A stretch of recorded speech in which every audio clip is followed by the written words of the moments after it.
All right, and with that national anthem, we welcome you to Cousins Gymnasium on this lovely Sunday afternoon in Medford, Massachusetts, rainy Medford, Massachusetts today, bringing you this NESCAC clash between the Tufts Jumbos here at Cousins Gymnasium against the Trinity Bantams. I'm Dick Richards giving you play-by-play, joined by Brad Schussel. Brad, nice to be here, words? Tom. And, of course, as you know, it's a special day right now as they're doing these introductions for Tufts. It is senior day here as it is the last game of the regular season for the Jumbos, and we're going to see Tufts 6 seniors honored here at senior day. Yeah, it's a big day. The seniors have given the past 4 years to the program, and no better day to honor their commitment to the team. And hopefully we have a good game. Both teams competitive in the NESCAC race, obviously both out of contention for first place, but competing for seeding in the tournament. And here we will honor seniors, starting with Kenny Adigwe, number 3, one of the guards on the team from Lowell, Massachusetts.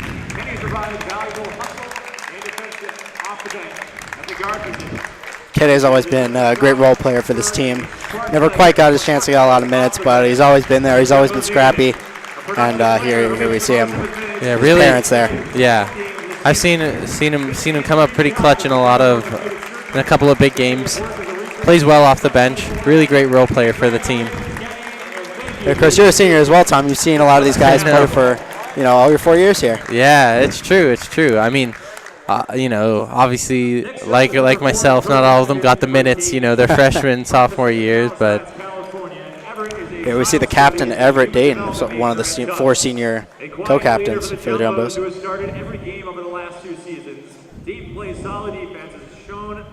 As you hear the announcer saying there, Everett has started every game for the last 2 seasons.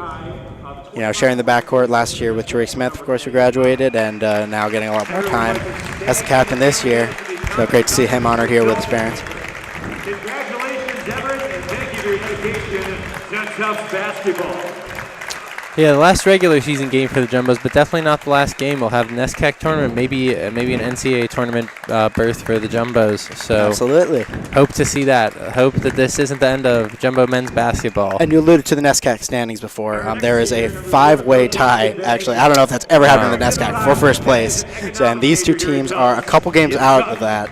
So they'll be playing for the 6th seed today, which means probably not going to host any NESCAC games for men's basketball. We're hoping we can get as many women's games and hopefully some tournament games here as well. Some NCAA tournament. Yeah, as here we see Ben Engvall, another senior, I believe another one of the captains on the team. Yes. Yeah. Engvall along with his fellow seniors Dayton, Vinny Pace, and Thomas Lapham. Number 14, KJ Garrett. Here's KJ Garrett. You mentioned these guys have given 4 years to the team. Not KJ Garrett. He was actually a transfer from the University of Washington, a D1 school. Wow. Came here to, we get some more playing time, get a great education here at Tufts University. But see him here being honored, of course. He's still a senior. This is still his last season with the team. Was he a graduate transfer? Do you know, graduate or undergraduate? No, he was undergraduate, I believe. I think last year it was his junior year, and he transferred in the offseason. Yeah, not necessarily something you see so commonly in the NESCAC, but I think there was a couple others this year. I think maybe Amherst had a transfer from D1. That's probably true. Tweet at us if you know the stats at Tufts JumboCast. At Tufts JumboCast, send us your tweets. Yeah, we love tweets. Here's number 1, Thomas Lapham. A grinder who has provided valuable play off the bench in his 3 previous seasons. Thomas has enjoyed an excellent senior season, starting in all 23 games. He has contributed on both sides of the floor, and the defensive efforts have helped Tufts rank. So the Lapham family here. Yeah, all the Jumbo seniors would love to go out with a W here tonight. Absolutely. Or this afternoon, but Thomas Lapham, someone plays really hard. He'd love to get a win here, help his team in their last regular season game. And of course, next one's a big one. Yeah. Vinny Pace. Yeah. Now, Vinny is the leader for this team. He's averaging 18 points a game this year. He's been their leading scorer. The offense has run through him. It's an interesting stat, actually. when Vinny Pace scores 20 points or more this season, the Jumbos are 7-2. Wow. So it's been very important for them to run their offense through Vinny Pace, and when he's exploded and had big scoring nights, they've been winning games. So that's going to be a key here tonight, I think. Yeah, I mean he's a 6'6" point guard, which is not basically, yeah. Not something that's easy to defend against here in the NESCAC. Has an excellent outside shot, great skill set. And we'll see, just like you said, maybe he'll explode tonight, go off for 20 plus. If the Jumbos want to win this game, that's what has to happen. Yeah. Fans, once again, let's have a final round of applause for the Tufts men's basketball class of 2018. So we might get lineup announcements here. Let's see what's going on. And now let's meet the starters for today's game, beginning with the Bantams from Hartford, Connecticut. We begin with a sophomore from South Blanford, Connecticut, number 12, Christian.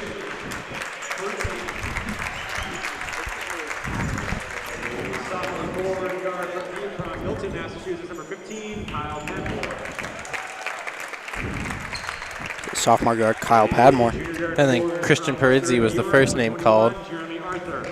Then we hear Jeremy Arthur, the junior from New York. Arthur, one of the leading scorers, 11.3 points per game. Along with Gendron, averaging 11.5. So those two look to be the main scoring duo here for the Bantams. Yeah, Gendron, one of the captains.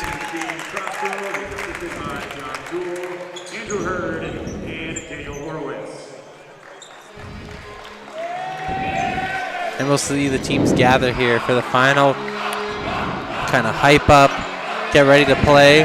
The regular season finale for both of these teams, a really important game if you want momentum going into the NESCAC tournament, which both of these teams are going to need. Obviously, the NESCAC is very top-heavy, a lot of talent at the top, but both of these teams have shown in the years past that they have pieces that can make some noise. As we'll see the Jumbos here. Engvall and Lapham to start.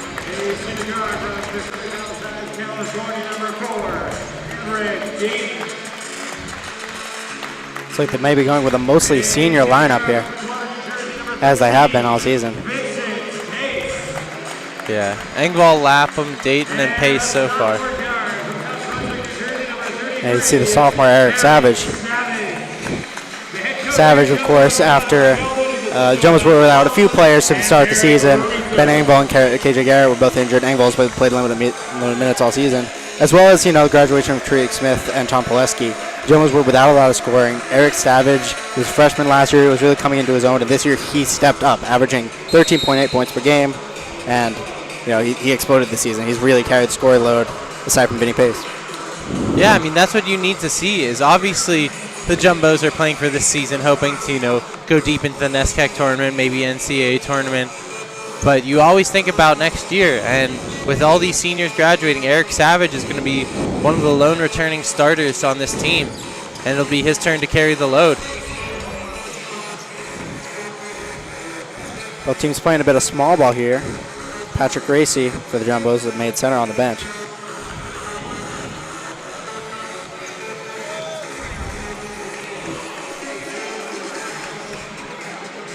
So we'll see the opening tip here. Corralled by the Jumbos.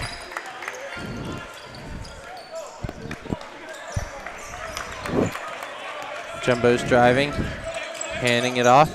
Inside to Engvall. Engvall outside. Driven Engvall outside. Pops the three. Off the rim. But a foul on the floor on the Bantams. Couldn't get the shot to go there, but some nice ball movement from the Jumbos. Yeah, I think that was 12. A bit of confusion there. Yeah, I think there's a 33 for the Jumbos and a 33 for the Bantams. Right. Both thought they committed a foul. Right. As we'll see the Bantams' first offensive possession. Bantam pushing it outside against this Jumbo zone. Drives, mid-range, swish. Good mid-range shot off the screen there. Yeah, you saw them really working that in pre-game warm-ups as the Jumbos go. Pace there with the drive. Thought he had contact, but hit it off the rim. Bantam player step out of bounds there. That's Connor Marinder. trying to get that board. Good hustle there. We're going to see Dayton here with the inbound. Sees the release. Might just throw it backcourt. Good defense by the Bantams. Controlled. Pushing up court. Fast break opportunity.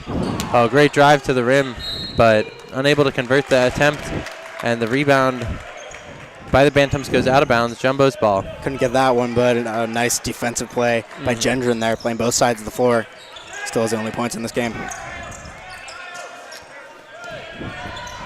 Dayton there to the hands of Pace. Outside Engvall. Another three for Engvall. Another off the, hard fall there. Gendron for the the ground Bantams. hard on that one. Yeah. I don't know if you guys heard that at home, but this crowd was very shocked to hear that thud. That was a loud one. Gets up and goes back on to set up for offense, but yeah. Looks like he's okay. We like to see that. Yeah, not what you like to hear, but that's what happens in this game. You know, guys are going hard on the boards. Yeah, it's a physical game. You saw that jump up possession, another open three for Ben Engvall. You know, he had an ACL injury that's been bugging him all season. Had it in the off season while he was, while he was training, and he's out for the majority of the season, playing limited minutes now. But there's a nice bucket from the Bantams. As he is at full strength and he's putting up those shots. So you see Pace drives to the hole against three Bantams, puts up the shot, can't get it to fall. You have to wonder what he was thinking there, but he's the man and he's going to play like it. As we see the Bantams go back to their offense, working against this zone. A little penetration, outside shot wide open. Off the boards. Rebounded by the Jumbos. Ahead to Peyton. There, 15. Off. And Jumbos corralled missing their by first the 5 Bantams. shots here. They really need to get a flow going. Yeah. But Bantam's not punishing them too hard. Only 4 points on the board so far. Outside. If you're Trinity, you really want to run it up right now. Let's see what they do. Pump fake. We'll see the driving against double coverage. Pushed outside with less than 10 on the shot clock. Fancy moves there by Jeremy Arthur, but some great defense for the Jumbos. 4 on the shot clock. Put it up just off the rim there. As we see the Jumbos pushing in transition. Lapham pulling up. Outside has Peyton. Over to Engvall. Engvall back to Lapham. Peyton in the corner. Pulls up for the long 2. And 1. That's going to be 2 points and a free throw for. Now you knew they were going to get something eventually, but yeah, the Jumbos offense, you wouldn't be able to tell that they were 1 for their first 6. But the way their offense is flowing, they're passing the ball well and making great cuts. Shots just weren't falling until now. Great M1 there by Dayton. Shooting 1. Can't get the free throw to fall, but recovered by KJ Garrett. Garrett outside. Lapham almost travels. Back to Garrett. Garrett.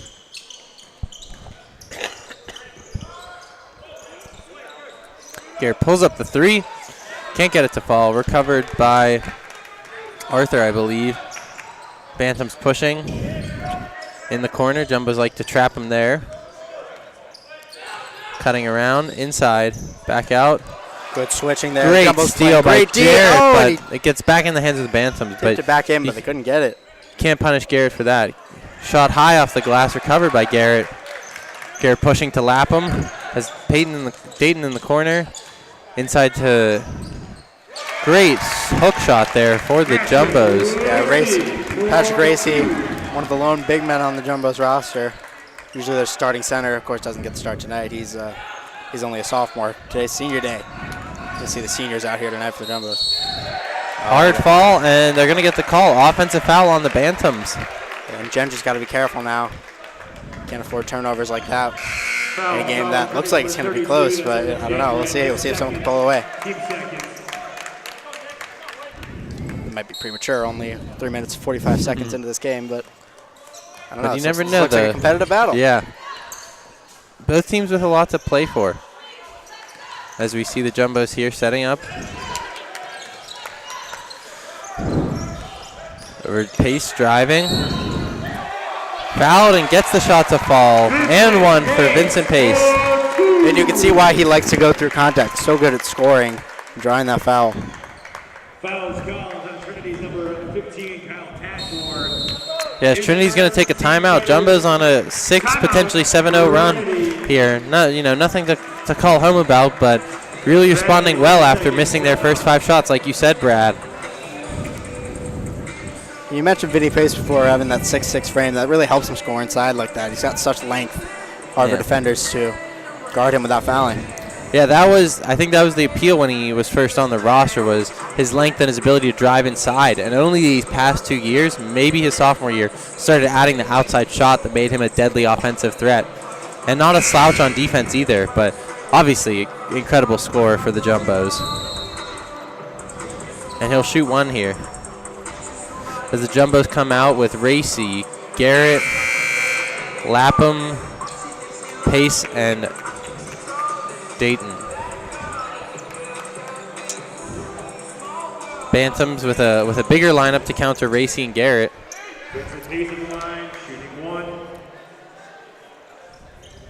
Pace gets it to fall. 7-4 Jumbos up here early. Gotta whistle something here. Water on the court, I guess. Smart call by the ref. We've seen our fair share of liquids on the court here at Cousins Gymnasium. A lot of interesting. A lot of people have complained about different streaky patches on the court. Good for the refs to be proactive about it here. Certainly both the basketball teams and volleyball. Yeah, volleyball. We've seen it a lot in volleyball. Yep. Cousins Gymnasium, not the newest facility in the NESCAC, we'll say for sure. As Lapham applying pressure. Really a nice one-on-one battle. As the Jumbo zone starts to break down, they set it back up.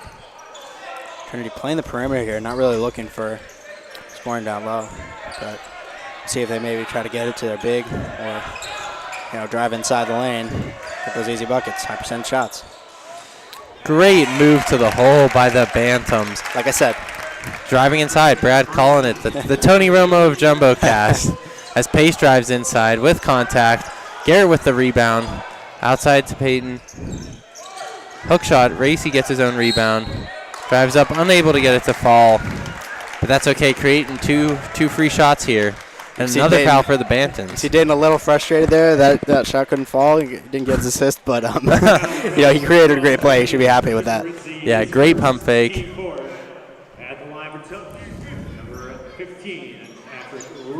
Miles Bowser getting ready to come into the game.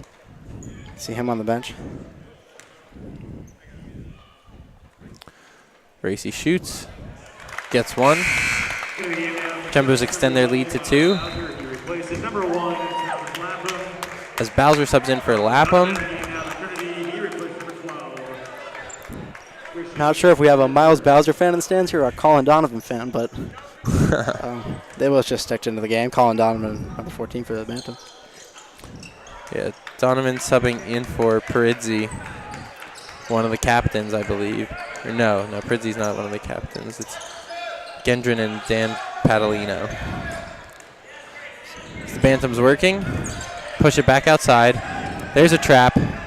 Dayton working. Forces the turnover. Good defense by Dayton. He wants the ball, and he's going to drive it up the court here. Trinity putting a lot of their reserves on the floor now. This is a good time for the Jumbos to take advantage. Yeah, Bowser. 3 of their senior stars still in the game. Racy draws contact. It's going to be travel on Racy. Interesting call there. I wasn't watching his feet, but I don't know. It looked awkward. I wouldn't call it like I wasn't looking at his feet. It didn't scream travel to me, but it definitely didn't look like a normal basketball play.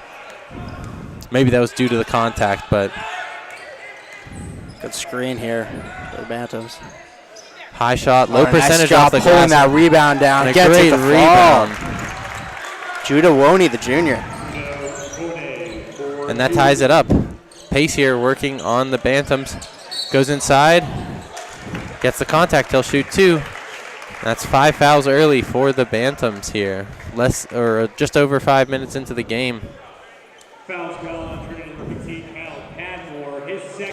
Padmore is given the tough task of guarding Vinny Pace in isolation so far. And so far done a pretty decent job. Obviously, Pace is going to get his opportunities, get his looks, but limiting his effectiveness so far. As Tufts goes up 9-8. You're right about those early fouls. They do have 5, and I'm not sure about the NESCAC rules, how many fouls you need to get into the bonus, but they do not want to see a little B flash on the scoreboard too early into this half. That would not be smart for the Bantams. That's just what the Jumbos want, is to get some of their better players into foul trouble, get into the bonus. Absolutely. Get to the free throw line. Switch on Bowser. Wide open lane to the hole. Isn't able to get it to fall. That creates a wide open shot out wide. Doesn't fall. Rebound and a foul on the floor. They're not going to give him continuation, but again, you see Monet down there. Some great concentration in that offensive rebound. As we'll see the Bantams run a set play here. Garrett in the face. Outside, great spin move. Creates a shot. Can't get it to fall. Ahead to Pace. Pace back to Garrett. Garrett to Peyton. Peyton pulls up. Can't get it to fall. Jumbo's almost able to recover. Bowser almost on the rebound. As the Bantams push up court. Looking for a lane. Outside. Bantams stutter step. Great move. Gets it to fall. Great move to the hole there. Nice score there by the sophomore, Joe Bell. Yeah, Joe Bell with a great move. Garrett we see working here to Pace. Garrett and Pace on the floor at the same time has great potential, and Pace gets the call. Bantam side of the court doesn't really like it. That's what we're closest to, so we usually hear their reactions first, but obviously the Jumbo fans in greater number. Fouls call number 14 of Trinity that's come Donovan. Yeah, Trinity definitely did not like that call, but credit Vinny Pace for being aggressive, driving inside, drawing those fouls. Yeah. This is the first one.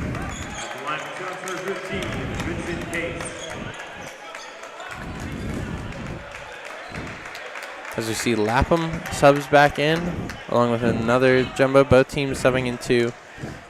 Luke Rogers as well, the center. He's going to be in the game for the Jumbos. As Pace drains the second. With over 13 minutes to play here, it's 11 Jumbos, 10 for the Bantams. Lapham gets screened hard, and they're going to call a moving screen and give possession to the Jumbos. Another costly Trinity foul here. Yeah, they've been calling a lot of picks here as Trinity, but every once in a while, it's not going to be set perfectly. Good call there by the refs, I think. Yeah. Bowser outside to Pace. Pace under the screen, launches a three, gets it to fall. 3 puntos for Vinny Pace. That's the first 3 of the game. What's Spanish there? 3 puntos. You see the Bantams bring it up the court. Working on Garrett inside. Nice block there. But gets it right back. Great move. Down low. Under the hoop. Gets the foul. Not much you can do there. Trying to defend the hoop and not foul at the same time is not an easy task for the Jumbos. But only their Rogers going straight up there, but when they're able to get so close inside, yeah, right, it's difficult to defend that without fouling. But most of the time you'd rather foul than give up an easy basket. So smart play by the Jumbos. And misses the first free throw. See Brennan Morris missed the first one. Hopefully he can knock down the second, put them within a 1-score game.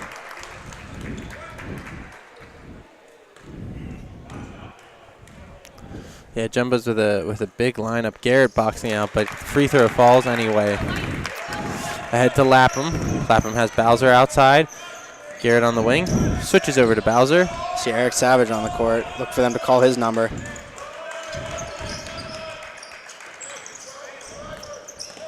Outside to Bowser. Working. Mishandled pass, but recover. Jumbo's ball.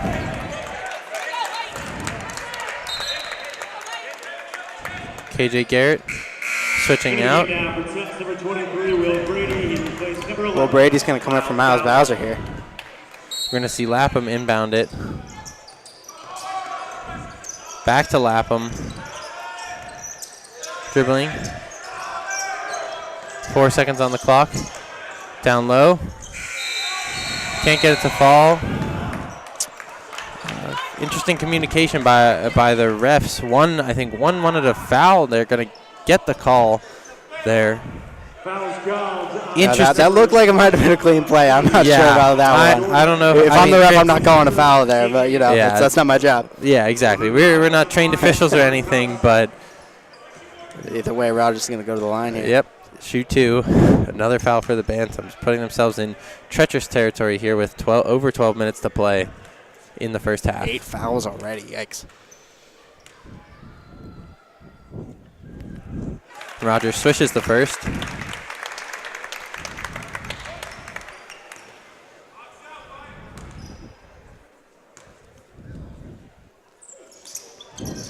Ooh. As he hits the second, Jumbo's up 5 here with 12 minutes to play. Dagan getting ready to check back in on the sideline.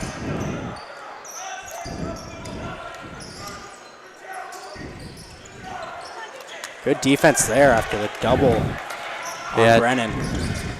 Jumbo's pushing up court. Outside to Garrett. Garrett to Lapham. Lapham, inside. Oh, no call. Vicious block. Brady gets blocked by Joe Bell. Kicked ball going to the Bantams. Yeah, Brady rejected by Joe Bell. Wanted the foul, but clean play. It looked like it went off KJ Garrett's foot there, so that'll go out of bounds and go back to the Bantams. Dayton subs in for Garrett. Strong with the right hand there for the Bantams. Pump fake driving. Outside shot taken by the Bantams off the mark, but recovered. Great offensive rebound.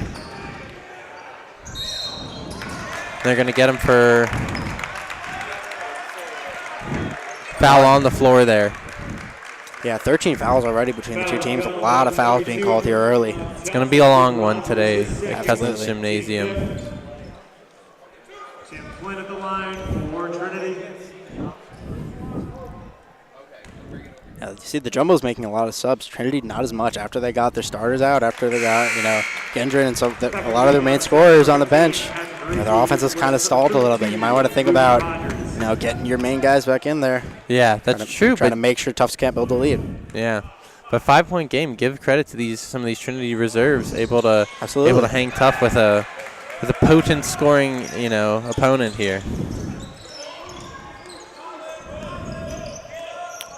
Here you see the Jumbos working outside. Dayton inside. Going to get him for the walk there. He knows it. Yeah, absolutely. That was a good call on that one. A little jump step. We're going to see him apply the pressure. Did a whistle on almost every play here recently.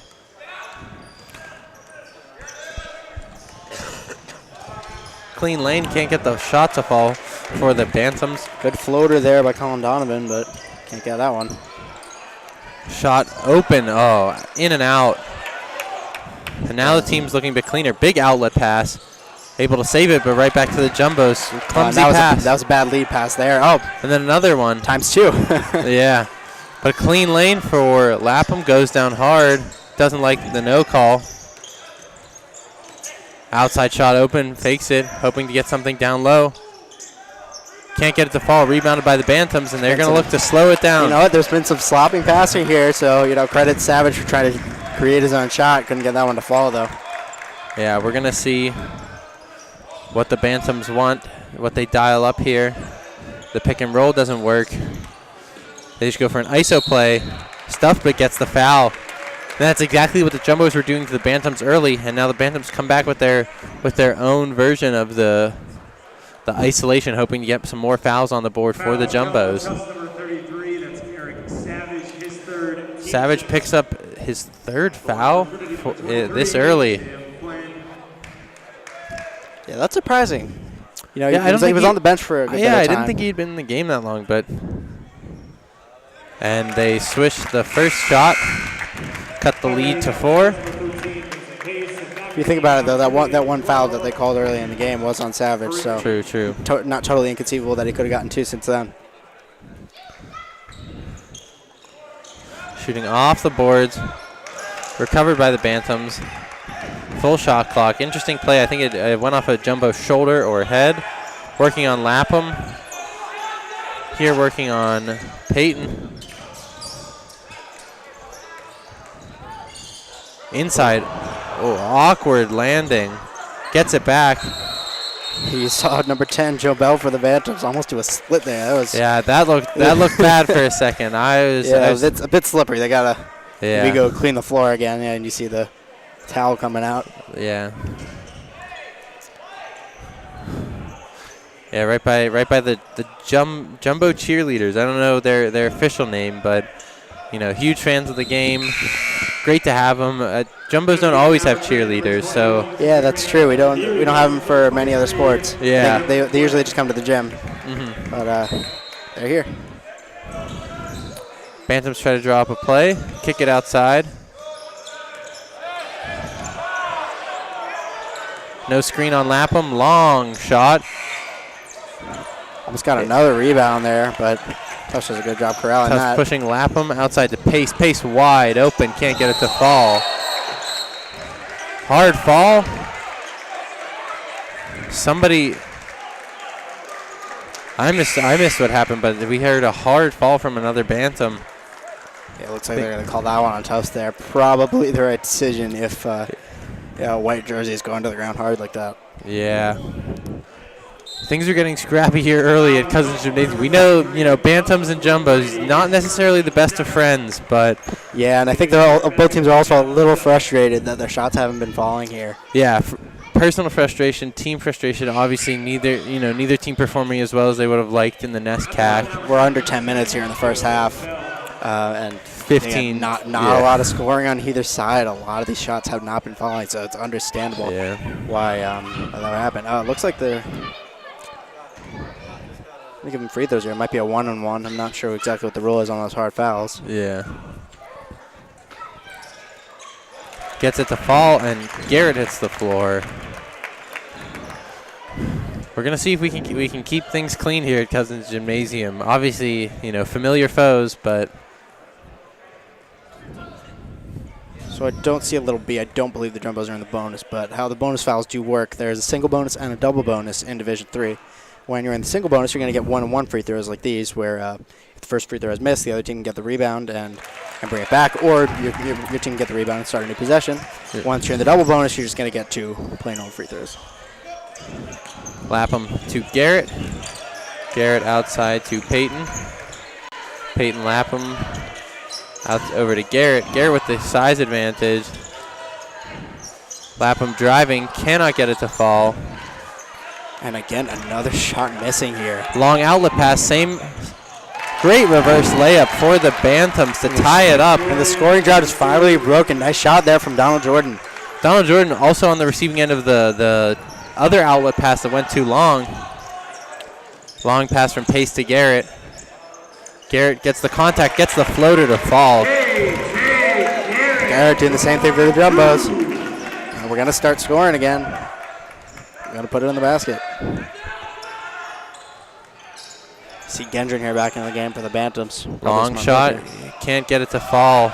Good attempt though. That's one way to scare his own is putting up those longer shots. Peyton stops over to Garrett. Get outside to Lapham. Lapham to Pace. They get Pace on the walk. There. Interesting. I'm not going to argue it, but you don't see that too often from Pace. Because you're going to see the Bantams tightened up the game there. It was a 5-point Jumbos lead.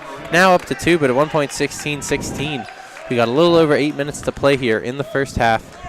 You're going to see number 32, Gendron, leading scorer for the Bantams with the ball here. Look for them to call his number. Oh, and interesting behind the back. Almost throws it away. They're going to call it out. Oh, they're going to say his hand touched out of bounds. Smart call there for the refs. I was watching that one. As he was grabbing the ball, he was able to prevent the ball from going out, but his non-carrying hand actually touched outside the line, so that's out of bounds. You learn something new every day here at Cousins Gymnasium. You see number 2 for the Jumbos, Justin Kuyumjin, into the game, as well as Engvall. Oh, pass intended for Engvall. Attempted to be recovered by Kuyumjin, but unable to get it. Another one going out of bounds. I mean, Just got a question. Why have there been so many turnovers and Yeah, shots in this I game? think only one timeout taken so far by the Bantams, and that was really early. I think that was when it was 4-0 Jumbos. I think if I'm either one of these teams, I'm calling it a timeout right now. There's been a lot of sloppy play, a lot of just miscommunication. Working on Enval, high floater. We've seen the Bantams going for a lot of these street ball floater shots, trying to kiss it off the top of the glass, and that's exactly that what the was a little Jumbos want too to high. see. Yeah, that was a little too high there. It goes out of bounds. That was like a forehead kiss off the glass there. See Engvall fake to Lapham. Engvall looking for the roll. Engvall working outside. Lapham drives, dishes to Kyumjin. To Garrett. Garrett going to work an ISO. Great spin move. But gets the foul called. Bantam's crowd doesn't like it. It looked close to stationary, but not going to argue what is or isn't a foul. Yeah. Head coach for Trinity also not happy with that one. Yeah, we're going to see Garrett shoot 2 here. From the transfer from UW, hits his first to extend the Jumbos' lead to 3. Do people call it that, UW? No, but that might just be me. That's your nickname? All right. Yeah. I'll take it. Gets the second. 2016 Jumbos. As Tufts takes the timeout. As we were talking, hoping to crisp up the play. Yeah, one thing Jumbos have done exceptionally well is, get inside and draw those fouls. So that's how they scored a lot of their points. I mean, and, points are points. They have a 4-point lead right now. I guess you got to fix the things that are going wrong, and there's a lot going on. There's been a lot of sloppy passes, a lot of easy shots that should be going in that are just, they're just breaking off the rim. But, got to look on the bright side. You say we have the lead. If we can fix what we were doing wrong, then make it even bigger. Come out with a W today. Exactly. Both teams have a lot of adjustments to make. Bantams looking to find an answer to the zone. And so far, no answer to the zone. A lot of poor shot attempts. We've seen both teams get off some good shots, high percentage shots that haven't fallen. But Bantams forced into more low percentage opportunity. So we'll see if the Bantams get some more clean shots and the Jumbos get those clean shots to fall.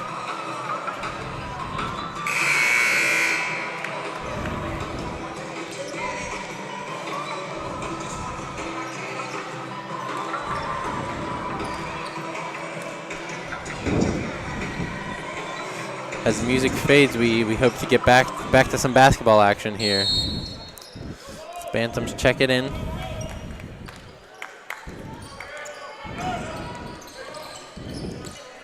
Kyumjin overcommits. Free play for the Bantams, and that's a nice, easy bucket there. Nice little assist there from Christian Porterzy. And they're going to get Engvall. The charge. They're going to get Engvall on the charge. That was a nice play there from Connor Marinder. Yeah, not sure which way that was going to go. With all the fouls in this game, you're not sure which way it's going to go, and they're going to call the charge. They're going to say his feet were set. Yeah, Marinder right after scoring gets back. Yep, playing both ends. That's what you got to do. Makes a great defensive play to get the possession back into the Bantams' hand here with an opportunity to tie it up or take the lead.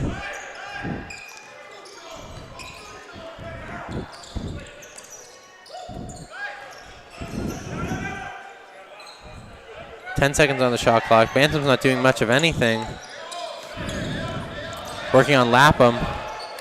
Driving to the hoop.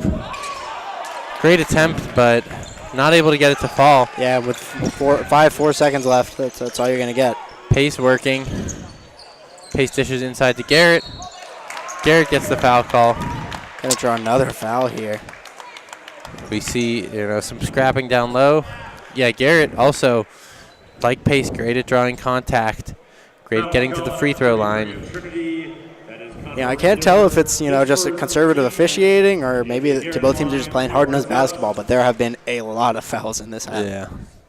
We're averaging well over a foul a minute here.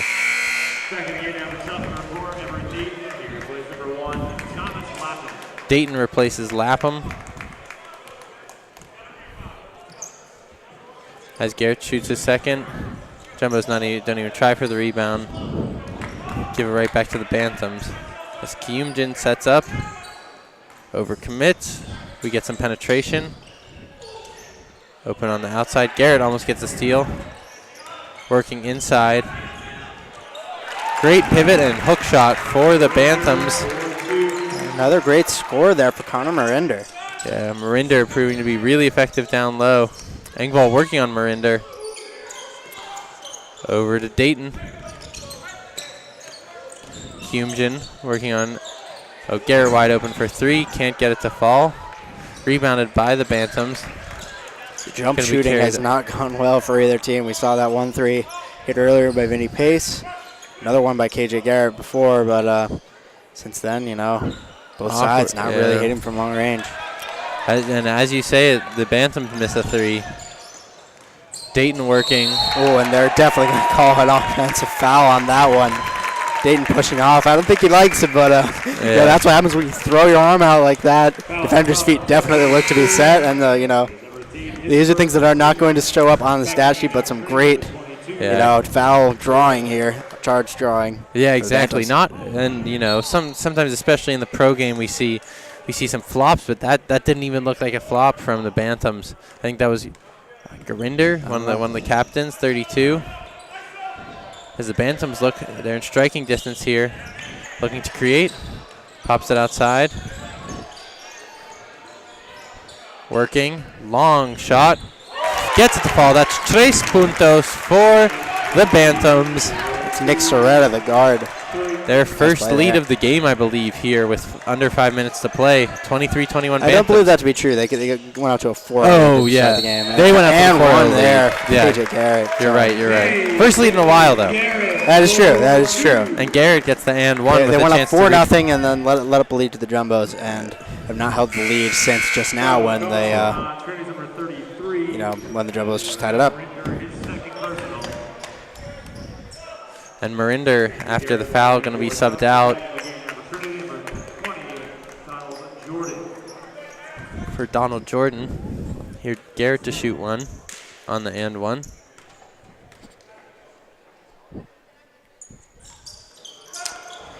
Misses the rebound. Nice rebound by Gendron there. He hasn't put up as many points as you would expect from the senior captain, but we'll see what the Bantams do here with their offense.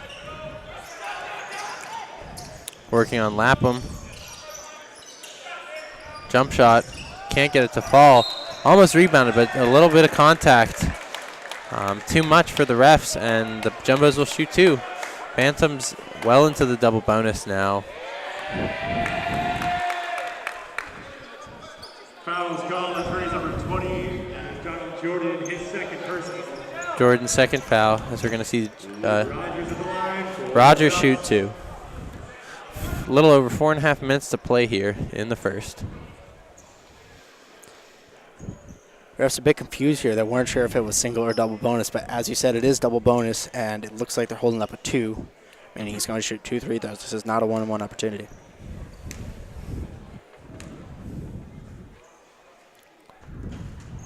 Ooh, can I get the first call? Yeah, rattles around the rim.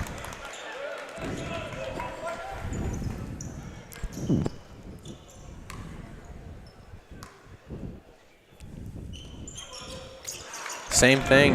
Recovered by the Bantams. And Rogers, the freshman. 3 free throws in a row missed here for the Jumbos. All chances to take the lead. For the Bantams, yeah. Good shot. Oh, yeah, for the Jumbos, yeah. 2 for Jordan there. Bantams up. Just over 4 to play. Pace working. That's Dayton. Over to Lapham. Pace in the corner. Lapham driving. High floater. Can't get it to fall. They're going to call it off the Jumbos. It went out of bounds off the shot, it looks like.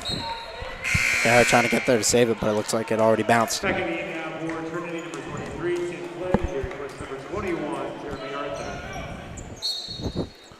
Tim Flynn and Jeremy Arthur checking into the game for the Bantams. Let's see if they can provide a spark coming off the bench here. Bantams, of course, with a 2-point lead. Yeah, Bantams work it inside, then swing it back outside. Garrett working. Garinden driving, puts up a shot. Cannot get it to fall. Almost rebounded by the Bantams, but Jumbo's push in transition. Lapham up to Pace. Pace with a hard offensive foul. Another offensive foul. Bantams must have watched the tape, ready to prepare for this. Or big adjustment during that Jumbo's timeout. Knew to set their feet and get ready for contact.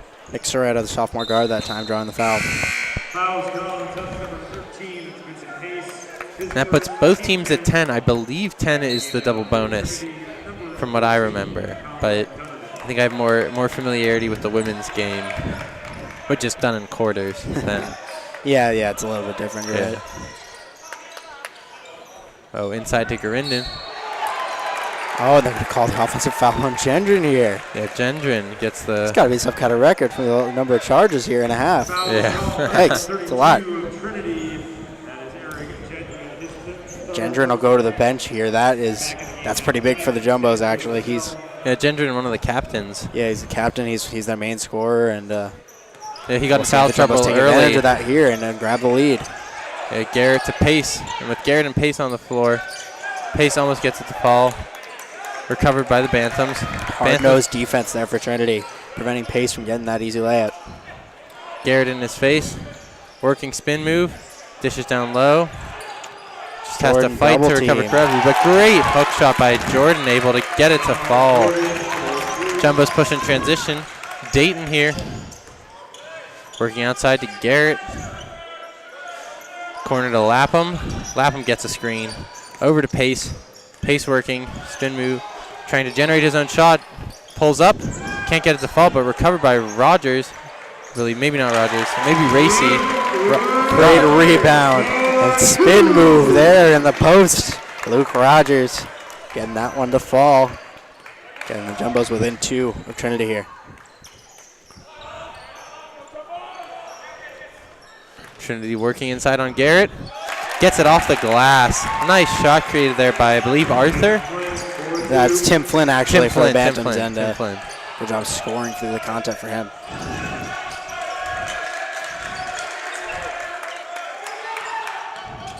Working.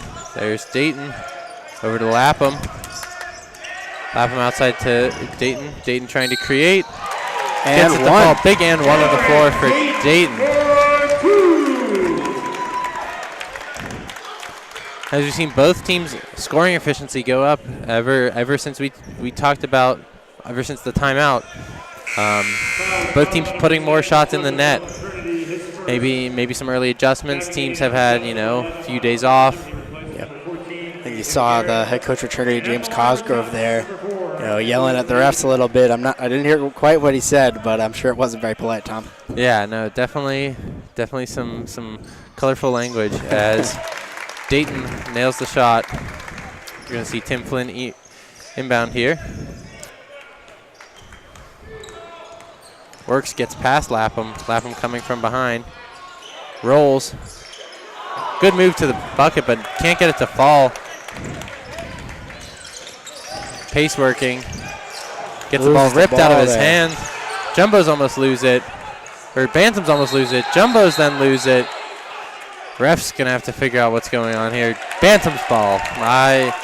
We had a bad angle, but I think that looked to be what the right call was. Another towel hits the floor. I'm not sure if maybe a Jumbo player tipped the ball out of bounds or exactly what happened. It looked like a Bantam player caught it and might have slid and been able to keep it. So, I think either way the possession arrow was towards Trinity, so yeah, I think if it was a jump ball, that it's going to be their ball anyway. So. Oh, Lapham gets a steal, but falls onto the floor. Bantam's able to recover. Yeah, poor Spalding. It's rolling all over the place here. 10 seconds on the shot clock. Sets a screen. Tim Flynn going to work, and another charge. We gotta start counting these up. I'm not sure how many charges they called, but it's a lot. definitely some physical play here between these two teams. Things are getting chippy. Yeah, a few words. Refs having to stand in between, but a good handshake to make sure that. There we go. Just competitive. Flynn and Rogers there. I think Rogers went up for the shot block well after the whistle. Flynn didn't like it, but just sportsmanship. Rogers was playing hard. You know what? We're friends here. We're all friends here. Exactly. We're just here to have fun. That's all that matters. And yeah, no, these teams definitely not too friendly. They both want the win here. 1 remaining in the first half. 1 remaining. Lapham and Bowser. Lapham to Bowser. To Dayton. Pulls up. Shot drops. Dayton with a great shot there to pull the Jumbos up. 45 seconds to play here in the first half. Bantams looking to create. Working on Bowser. Lapham behind. Long shot. 3 puntos. That's a great shot from the Bantams. Bantams up 2 here. Jumbo's going to get last shot. 20 seconds. Lapham checking the clock. Close to half court, but he knows. Just dribbling, probably going to start trying to create with about 10 seconds on the clock. 2-point game here. Jumbos would love to send it to the half. Tied here. Tied up. It's in Pace's hand. Falls out. Rogers with the rebound. Ooh, the ref faked him out right there. Did a little Josh McDaniels. DeAndre Jordan. This way? Nope, this way. Going this way. Stays with the Jumbos. Jumbos have 0.2 seconds to get a shot off. Has to be maybe an alley-oop. Yeah, they're looking for a tip here. Yeah. Won't go. Yeah, maybe hold their lead. Could have used the lesson from the volleyball team on that one. Maybe. Yep. Spike it into the basket. Spike it into the net. Yeah. It's easier said than done, Tom. Yeah. Basketball, the weight of the actual ball much different than that in volleyball. So we close the first half. Trinity Bantams leading 32-30 over the Tufts Jumbos.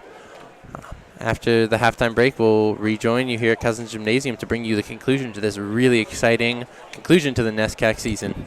Thank you.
Thanks so much again, and enjoy the rest of your game. Go Jumbos.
All right, and as we close out that halftime period, we re-enter Cousins Gymnasium here for the second half of this NESCAC season finale, the battle for the six, as they call it.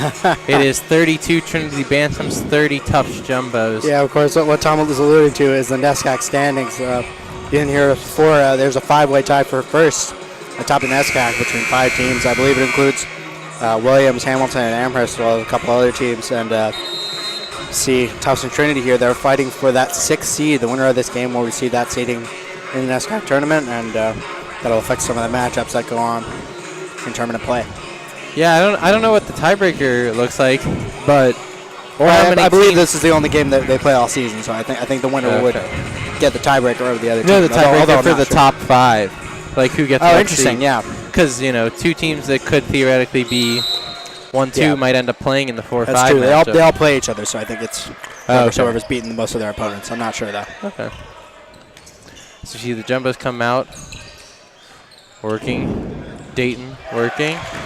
Gets that first bucket to fall. As we see Bantams push up court for the Jumbos, we have Lapham, Pace, Dayton, Engvall. Inside stolen away, but recovered by the Bantams. Free look at the basket, and they'll take that. Bantams regain the lead. They know the Jumbos like to push in transition. Yeah, and a nice score. Gives it up to Dayton. Dayton gets it to fall. Big and one. Cowboys kind of got the foul on the other side there. That was a late call. I don't know about that one, but that was like it. Yeah, Dayton, the hot hand. Dayton liked it. Hot hand early. 2 early buckets, and I guess the Bantams taking a timeout. Early timeout. A couple early buckets is right, and they're going to get a free throw here with a chance to take the lead. It's been a close, hard-fought game. Yeah. And I mean that literally, that it's been fought hard. I mean, they've been going after each other inside, drawing contact, pushing each other around. This has been a physical game.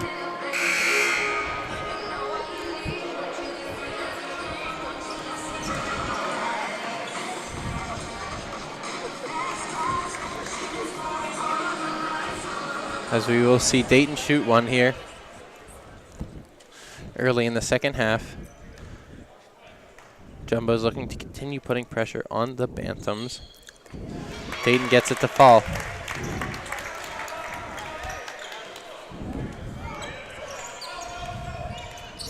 As you see the Bantams roll out against the Jumbo zone. Just going to pass it around the perimeter at first.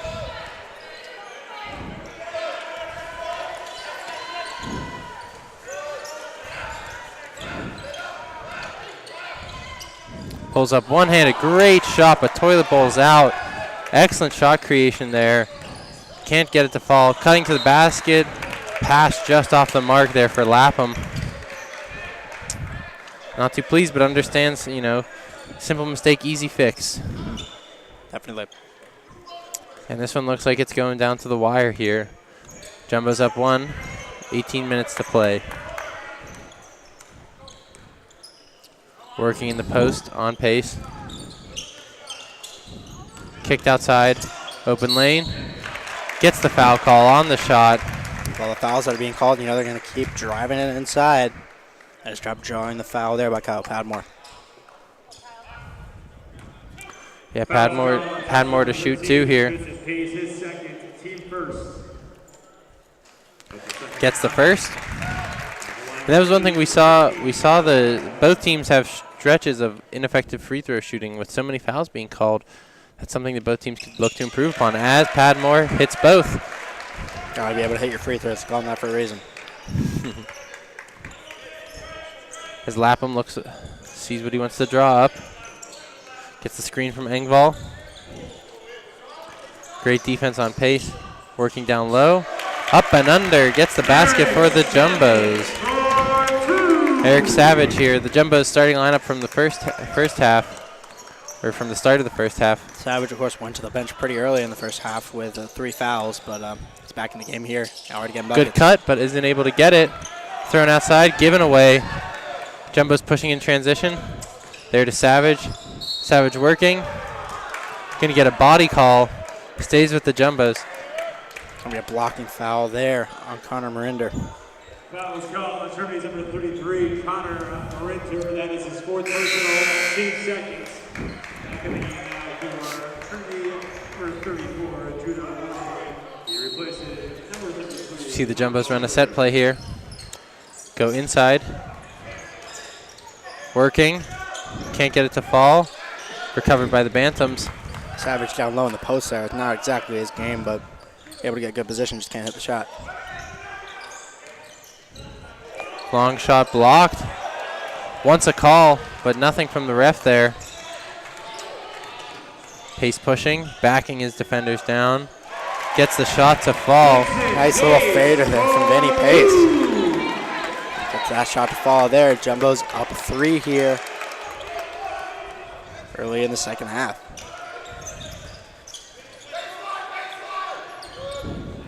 Bantams working outside.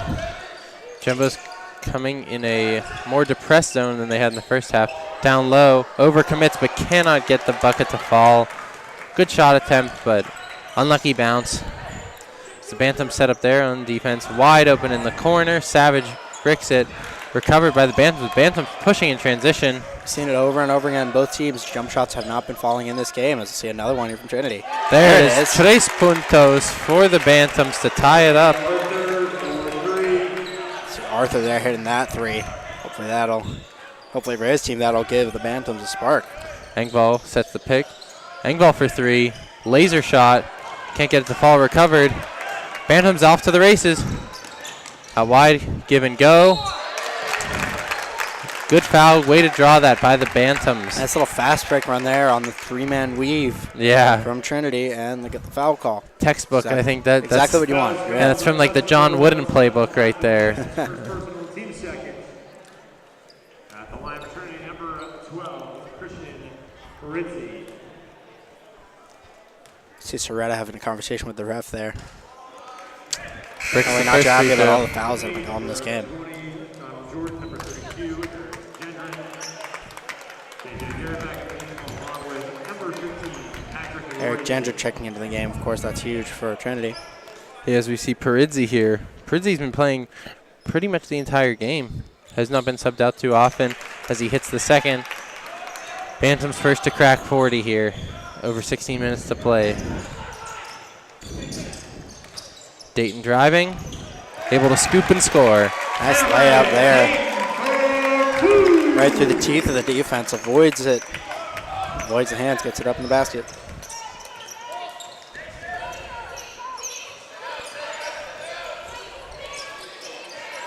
Perizzi swishes that. 3 puntos. Jumbo's miscommunication on the inbound. If the Jumbos can get a score back here, tie it up again. Lapham bricks it, but recovered. Easy look at the bucket, but can't get it to fall. Oh, and that was a quick hook there. Quick trigger from Patrick Gracie, but didn't have the accuracy. Wide open. Long 2. Passes it up. Maybe just And not a something smart like play there great from play. Jordan. Very smart. Had the open two. He said, you know what, that's not my shot. You take it.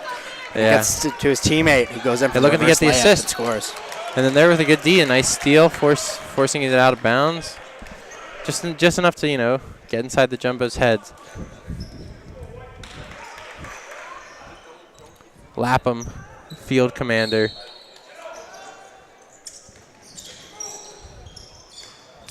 Garrett working. Good defense, wide open. Deflected by the Bantams. Shot clock still running. Guess they didn't start it on time because that was way more than 2 seconds. So shot clock down at 16 and Jumbo's starting again.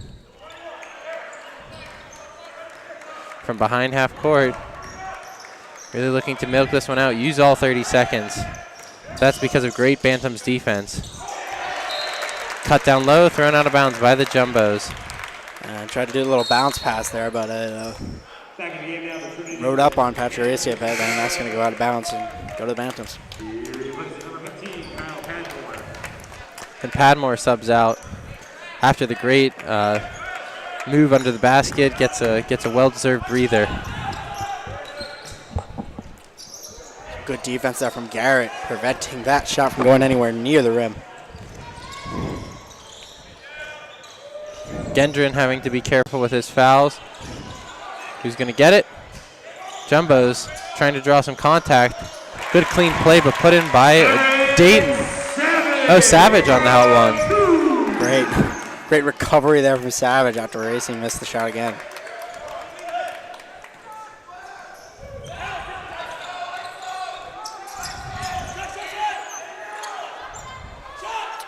Puts it up.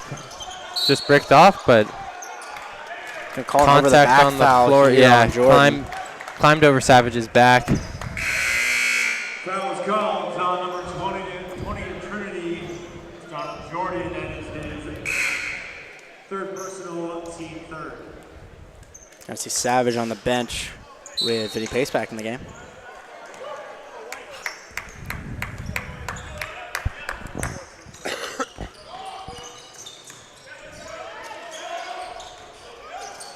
Working down low. Contact. Big call by the ref. On the floor.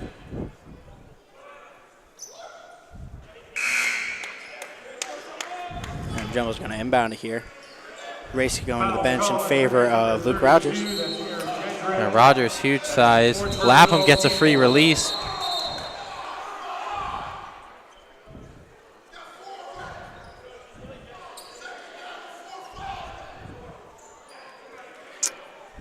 Don't know what's going on, but Trinity coach not happy. They're calling another foul, I believe, on Trinity. And, on Gendron. Yeah, you heard Cosgrove screaming, that's four already, and that is true. And it's like that one's going to be on the Jumbos here. On Pace, so I think a moving pick, yeah. A possession riddled with fouls here, and it's eventually going to be a turnover. That one's on Pace. He's at 3. You know, the Jumbos are going to need him late. Yeah, only at 3 fouls, though, so hopefully it's not too much of a distraction here for Vinny. He can still go hard to the basket. Unafraid to shoot over Garrett.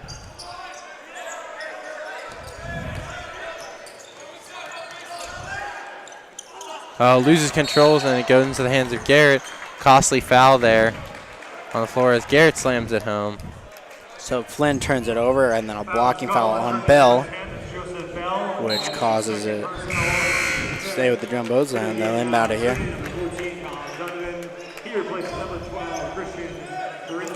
As Lapham inbounds to Dayton. They get the play call. Morenzi, one of the starters for the Bantams, going to the bench. Over to Pace. Pace working, hands Trinity off to again Garrett. has mostly their second unit on the floor, so let's see. Garrett pushes off. Another charge. Another offensive foul. If you weren't watching the first half, that basically summed it up right there. It was offensive foul after offensive foul. There were a lot of them, both sides. There was, I believe, one sequence where 2 or 3 of them were called in a row. It was crazy. It was pretty crazy first half in terms of those fouls, in terms of that physicality. Yeah. Jumbo coach wants a word with the refs. See Coach Bob Sheldon for the Jumbos, of course, wearing his signature dress shirt with the sleeves rolled up halfway. Working inside. Pace gets turned around. Back outside. 15 seconds to play. Bantams looking rushed.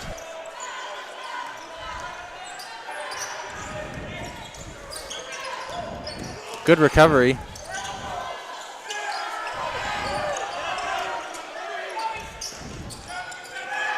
Able to create a shot attempt, but not a clean one. Nothing gets off. Pace there working. It's going to be on the floor, and that's another one against Vinny Pace. That's going to be his 4th personal. That is something to watch now. And I said that wasn't much to worry about when he had 3. Before it was a different story. Yeah. Vinny is not happy about that one. Savage here getting ready to go back into the game. Yeah, Pace family not happy either.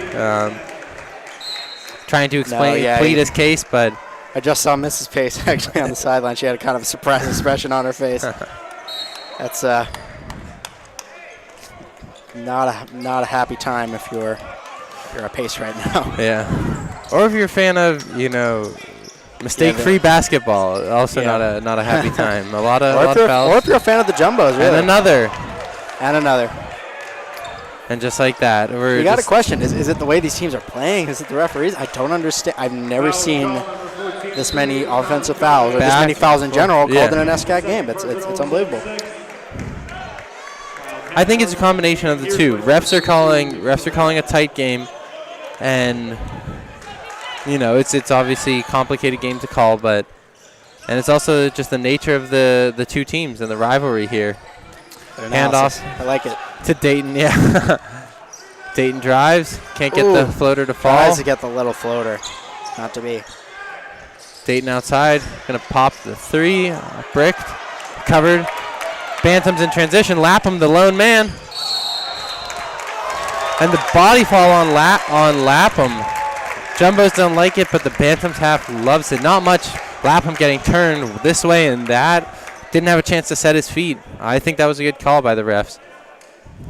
Foul is called on number 1 at Tufts. That is on Lapham, his second. So Bell will go to the line here for 2 free throws. Nice job drawing that contact. And when you hear that whistle, you're really not sure which way it's going to go with all these fouls being called like this.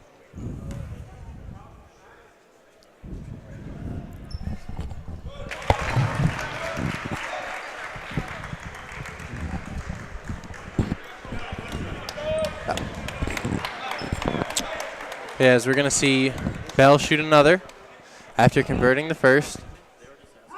Bantams up 3. Bantams extend their lead. Jumbo's working. Lapham after taking that hard fall. Going to push pressure. Hands off to Dayton. Working high off the glass, can't get it to fall. Jumbo's looking rushed now. Bantams pushing in transition. Jumbos are feeling the pressure now down 4 here. Not a great shot. Savage. Inside, great pass. Bantams. Lazy defense there down low. I hate to say it, but easy shot there for Woney. Yeah. Garrett looking to create here with pace out of the game, and a hard foul on Garrett. But Garrett understands. He's not one to get too emotional. Obviously, there's nothing wrong with getting your emotions into the game.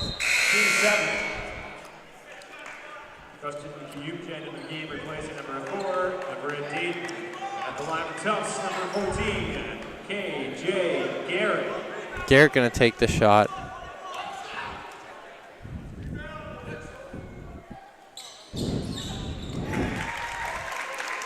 One-on-one opportunity here for Garrett. See if he can knock the second one down. Yeah, close the gap a little bit.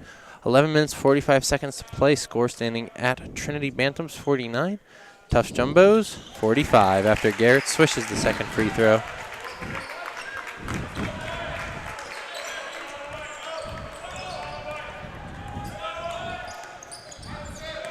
Bantams working into double coverage. Unafraid to take it, whips it around. Quick catch and shoot. Almost recovered, but rebound gathered by Garrett. Garrett pushing up the court. Lapham driving. Almost loses the ball, but he'll get it over to Kayumjan here. He gives it away.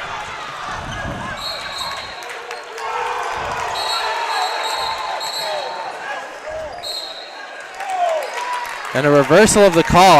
I believe they got the call right, but it should have been right the first time. I don't know.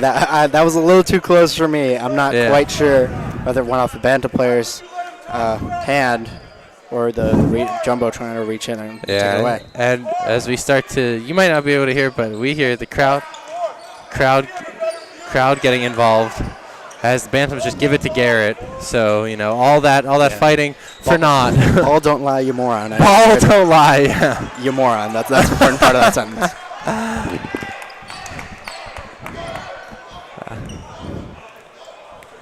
As we're at 11 minutes to play. Interesting to hear yelling from the fans after a call goes their way. Yeah. If the refs weren't sure. Spin move, hook shot, unable to fall. Nice little move there from Donovan. Bantams want to call, but nothing. Lapham. Garrett with the long shot. Can't get it to fall. Team scrapping. Went off the Jumbos. It's going to go to the Bantams. Shots are just missing and missing and missing right now. Yeah, it looks like the first half. Good effort from Luke Rogers down low to try to get that board.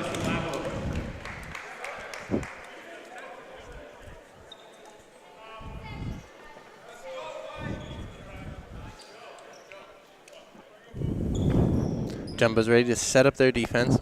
Waiting for an equipment. Just a little shoe untied there for, I believe that is Savage. The Bantams bring it up, look to set up a scoring play. Screen set. Working on Garrett. Floater doesn't fall. Air ball there from Flynn. Savage gets the rebound going the other way here. Savage pushing, cuts straight to the basket. Outside to Kiyumjin. Kiyumjin, 3 puntos. Big shot there. Great 3 there from Justin Kiyumjin. Maybe just the spark this Jumbo's team needed. Down 1 now here. Is Dayton there? I guess Bantams get a timeout called before. That looks like Donovan called that one. Trying to prevent Jumbo's from getting a steal. As we see, Bantams now only clinging to a 1-point lead almost halfway through this second half. Yep. 3 seconds till we hit the 10-minute mark, and this has remained a close game. We were feeling it from the beginning. We knew this was going to be really hard fought. This is going to be really close, and of course it's remained that way. Yeah, unless we see something drastically different than what we've seen so far, it's going to come down to the wire. I don't believe either team in the entire game has had more than a single-digit lead. I don't believe they've ever been up by 10 or more. So yeah. I don't know. I mean, it's been close. Things are always very, very close. Things are always tight between the Jumbos and the Bantams. Absolutely. So we'll see what the coaches draw up here. Bantam's going to get the ball. 20 seconds to shoot. You got to wonder, with the Jumbos, and this is partially due to us knowing the Jumbos roster. Right. Even with 4 fouls, ball's going to be in Vinny Pace's hands. When you need to score. Maybe Gendron's that guy for the Bantams, but so far we haven't seen one ISO scorer. We've seen great flashes from all the players, but not one guy to go to. Yeah, I think the Bantams can kill you in a lot of different ways. They just got to find those right now. I mean, that their scoring has been very evenly distributed for the entire season. And they trust all of their shooters, too. Right. Absolutely.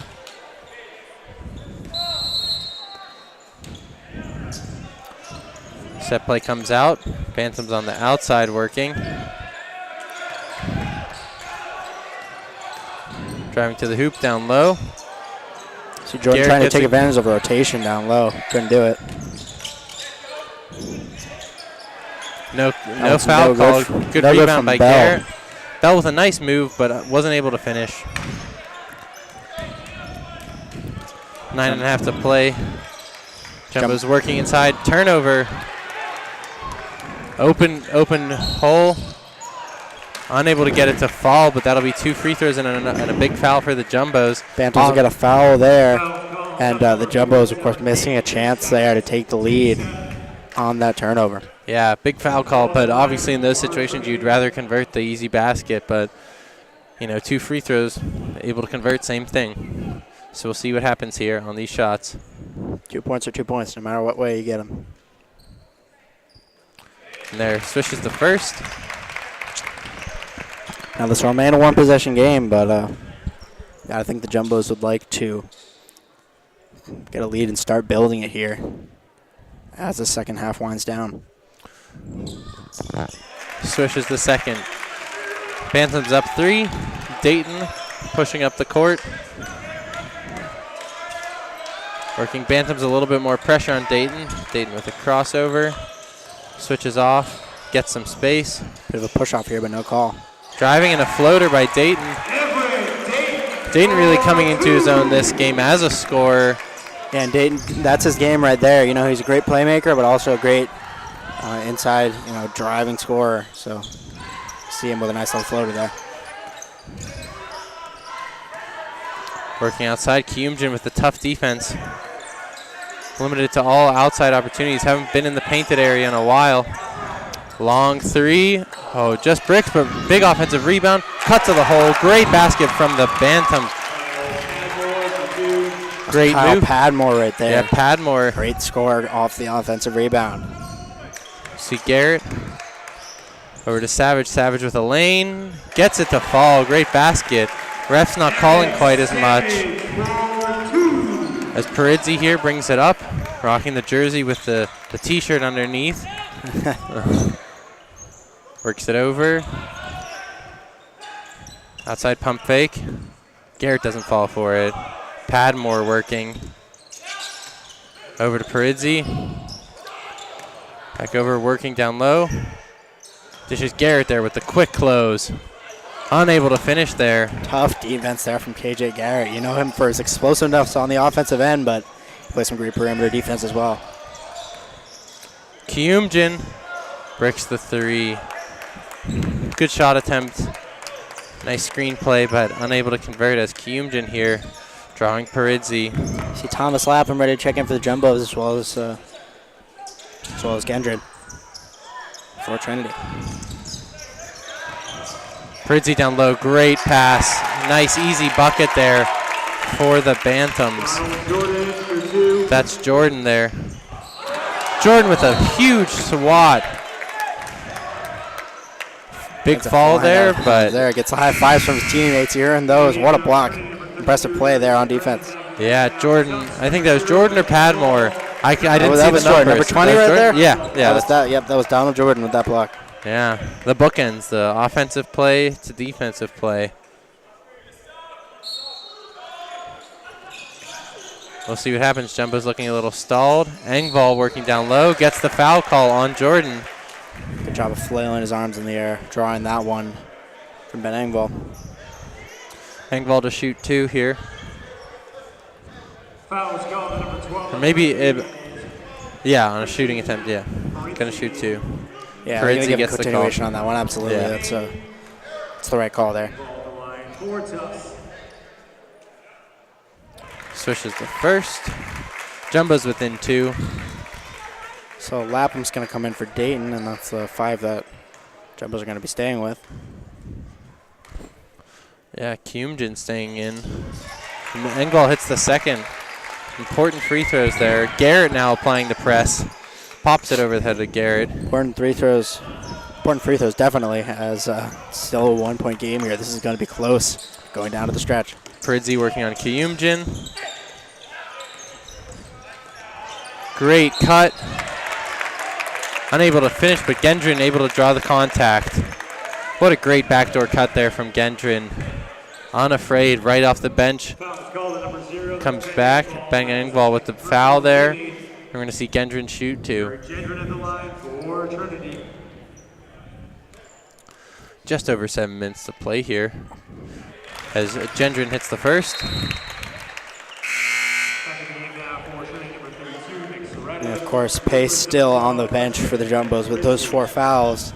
And yeah, he's the leading scorer for this team that if only get the ball in his hands, but it may be tempting to throw him back in, but at the same time, you got to play it safe. I talked to Vinny a couple times. He always says that even though he's the leading scorer, it doesn't really matter how many points he's scoring. So got a foul there. Yeah, foul. He just wants to help the team. Whether he scores 0 or whether he's leading his team, he just wants to do the best he can. Exactly. As Lapham hit the floor hard, going to shoot 2 here. Foul is called on number 32, Trinity. That is his 5th personal for Eric Gendron, team 9. Oh, that's Gendron's 5th personal. That's tough. Refs and coach having a conference. Gendron didn't like the call, but has to accept it. Yep. Coach is doing a good job of calming him down here. Make sure he doesn't snap at the referee. Which could result in a technical. You don't want that. That's free throws. I was going to see Perizzi sub in. Much smaller, but Perizzi's been very effective with the ball in his hands. And so that's far. huge. Gendron's going to go to the bench here. He's done. Yeah. Yeah, not happy, but Lapham's a scrappy player, able to get those fouls when he needs to. Gets the first, cuts the deficit to 2. Just under 7 to play here.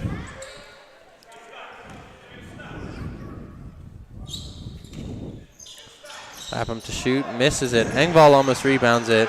Corralled by the Bantams. Good job tipping it out there by Ben Engvall, but Jumbos can't corral it. 2-point game now. Bantams with the lead here. Over to Perizzi. Perizzi driving. Garrett with great defense. Long arms gets him up in the way. Sloppy shot attempt, but gets his own rebound. Spinning, falling, Lapham long 3. Gets it, Tres puntos for Thomas Lapham. Interesting looking shot, but I won't argue with it. It went in. Hey, if it's going in, doesn't matter. Yeah, and that might just be the burst that the Jumbos need. But we'll see how Trinity answers here. Garrett, smart defense. Over, working. Perizzi long shot, short. Airballs that one there. Covered as the Jumbos push. Up and in, Lapham. And the Jumbos are going to have the momentum here going into this timeout, but I think it's a good call for Trinity. They just gave up their lead. Tufts just went up by 3 on that score, and you got to make sure you get your team in check here so it doesn't get out of hand. Exactly, that's 2 in a row. That's heating up for Thomas Lapham. We're going to see what happens here going forward if the Bantams are able to answer. And they should, Coach will give them a good, set up a nice play here, maybe get an easy bucket, right back in this game. But great showing by Thomas Lapham and the entire Jumbos team. KJ Garrett playing great defense, able to close on his man, never biting on a pump fake. Really creating a lot of the opportunities there. Created the steal. We're going to see what the Bantams are able to do if they're able to answer here. As we're nearing 5 minutes left, just under 6 actually. As we see what the Bantams have to do.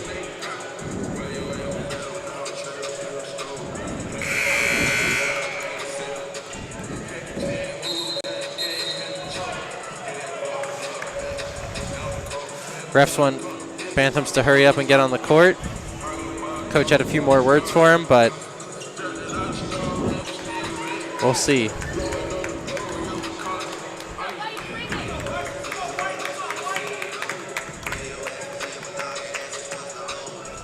Jumbos with a 3-point lead now. I'll play some good defense here and grow that lead. 5 minutes, 50 seconds left in the second half. Perizzi drives it up, working on Lapham. Big cut. Working on Dayton. Dayton, hard screen. Cuts outside. Crossing over Garrett. Jump shot. Gets it to fall off the bounce. Great shot. Great friendly roll there. Does the Bantam player. Good shot. Lapham working. Dayton cutting across. Over to Garrett. Garrett to Savage. Over to Dayton. Dayton working. Double clutch. Unable to get it to fall. Good rebound by the Bantams. Perizzi pushing up court. Looking to find the mismatch. Nothing there. Swings it over. Working on Dayton. Dayton patient. KJ Garrett taking away. Wide open opportunity. Dishes it back outside. Long 3. Just off the mark. As Lapham recovers. Pushing up court. Driving over to Engvall. Engvall working. Oh, and they're going to call another offensive foul here. How many times have we seen Connor Marinder there for Trinity drawing those offensive fouls? Smart play there, drawing the charge. Yeah, Engvall knew it. Obviously not happy, but understands when it happened.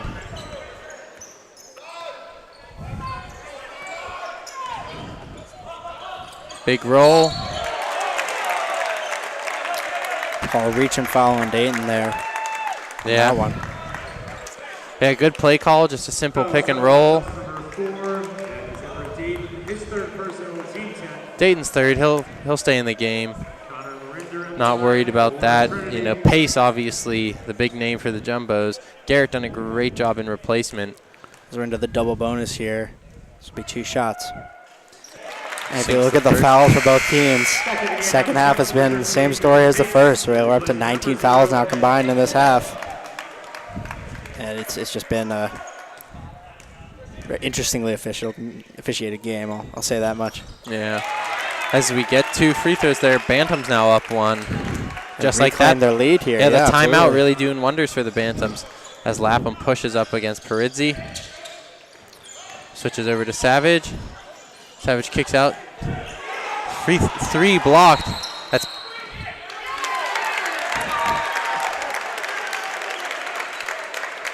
interesting call. Pace is now in the game.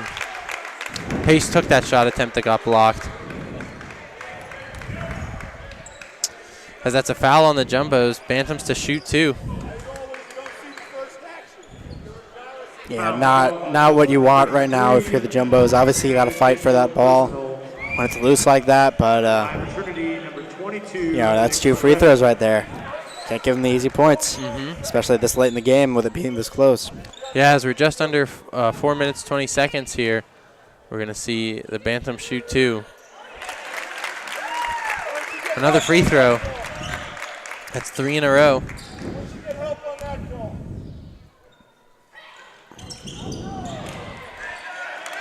Pace rebound. Over to Lapham. 62-60. Bantams leading here. Over to Dayton. Dayton working to Lapham. Switch called. Working out to Pace. Pace driving. Able to get the foul call. Tough collision. But Pace doing what he does best, able to draw contact. And that's the 10th foul for the Bantams. Both teams in the double bonus now. And as we mentioned, Pace with 4 fouls. You got to be careful when you're going inside like that, but you did a good job. Yeah, with drawing that one. With the amount of charges that have been called this game. Absolutely. But the Jumbos know that down 2 they need Pace on the court. But 4 minutes to play, long time. That's first one hit by Pace. Savage having a conversation with Coach Sheldon over there, and he'll get subbed out in favor of Patrick Racy, center for the Jumbos.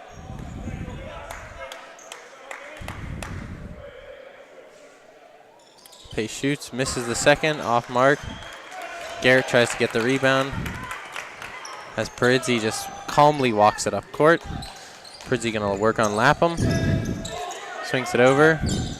Jumbos missed a chance to tie the game with that free throw. Let's see if they can hold the Bantams to a 1-point lead. Back out to There's some Perizzi. defense here. Open 3 passed up by the Bantams. As the air ball, shot clock violation. You'll see by that miss, he's not too confident in that long shot. Maybe that's why he passed up that 3. Yeah. That was Connor Marinder there. And not very confident in the mid-range either. So you see, but that's valuable time run off the clock there, 30 seconds. We're down to 3.5 minutes to play here. But Bantams clinging to a 1-point lead.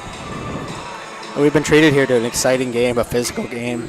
And like we said, it's been close all the way. And we got a 1-point game here with under 4 minutes to go.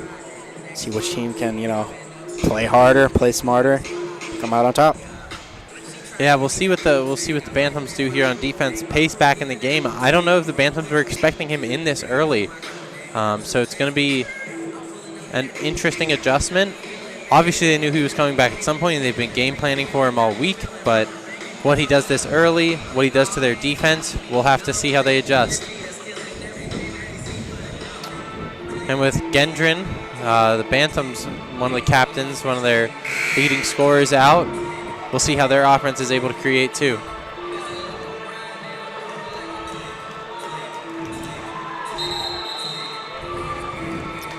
As the Bantams always taking their time with the timeouts.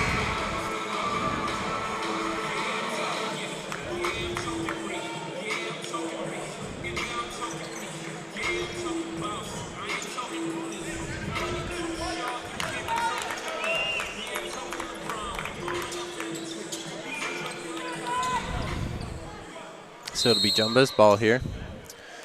Garrett inbounds to Pace. Pace working. Drives. Foul on the floor, but that'll be 2 shots for Pace. Chance to take the lead here. Yeah, we're going to see a lot of free throws late here. Both sides, of course, in the double bonus. Yeah, these last 3 minutes, 22 seconds will be a long one.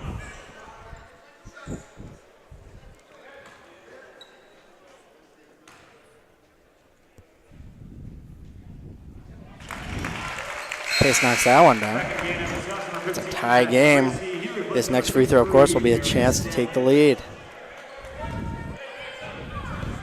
Coach James Carlsgrove for Trinity, kneeling on the sideline. He's got to be nervous here. His pace. His final moments. Hits it off the back of the rim. Garrett applying pressure. Gets it over to Pridzy. Pridzy pushing up court.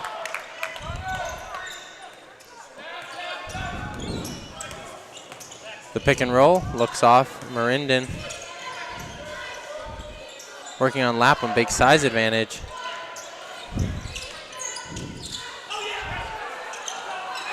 Shot drops there. Kyle Padmore will knock that one down, give his team the lead. Under 3 minutes now. Yeah, Padmore have to make something happen. Padmore really effective mid-range. Garrett working in isolation. Outside to Pace. Kicks it out. Swishes that. Oh, and Racy liked that shot there. He knocks that one down from the mid-range as well. Nice pass there by Vinny Pace as well to set it up.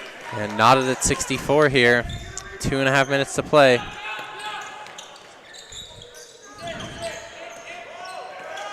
Hard screen off the foot. Diving. Tough slide. Got to get up. A smart timeout call by the Jumbos. 2:18. Tufts taking a timeout.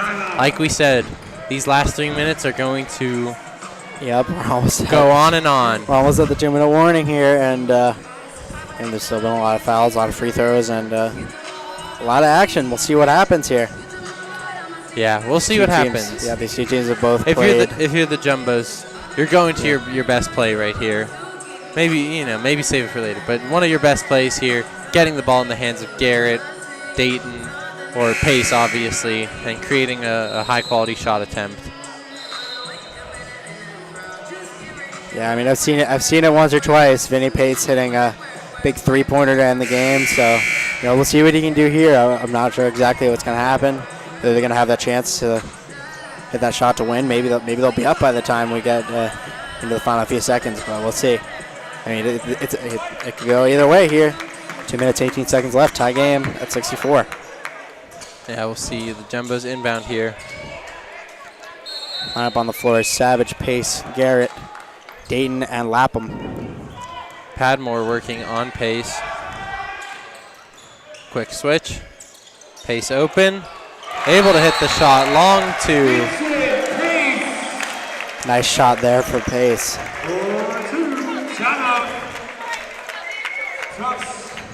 Yeah, he had a hand in his face. That was some tough defense. Didn't matter. And he knocks that one down. As the Bantams call their own timeout.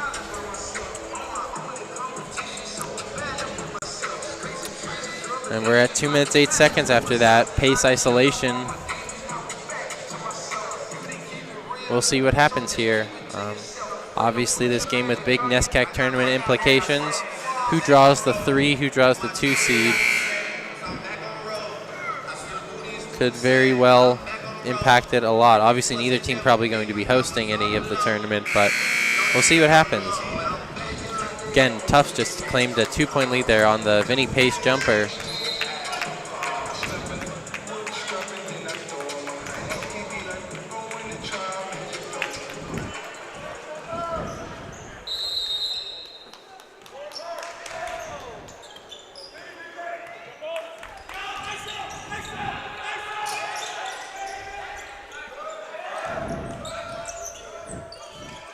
Padmore working. Gets Pace to jump. Huge and one for Padmore as he hits the floor. I don't think the foul ended up being on Pace, but... No, that was definitely on Patrick Gracie. He jumped straight up, put his hands up, but I don't know. Padmore, huge opportunity to claim Either way, that was the call, and it's going to be 2 free throws here for Padmore. Yeah, Padmore shooting 1 here as he hit the bucket. We're going to see Lapham into the game for Racy here. Jumbo's going with a bit of a smaller lineup. Maybe a smart move so they can have some offense, but we'll see what happens. Yeah, biggest guys on the court are Garrett and Pace, or maybe Savage too, a little size. Garrett and Pace, I think you're right with that one. Yeah. As we'll see Pace working Padmore. Big call there as Pace gets the body call.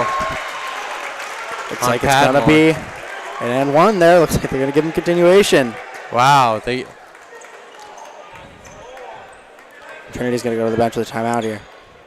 Foul is called on number 15 of Trinity. That is Kyle Patmore. That is his 5th personal.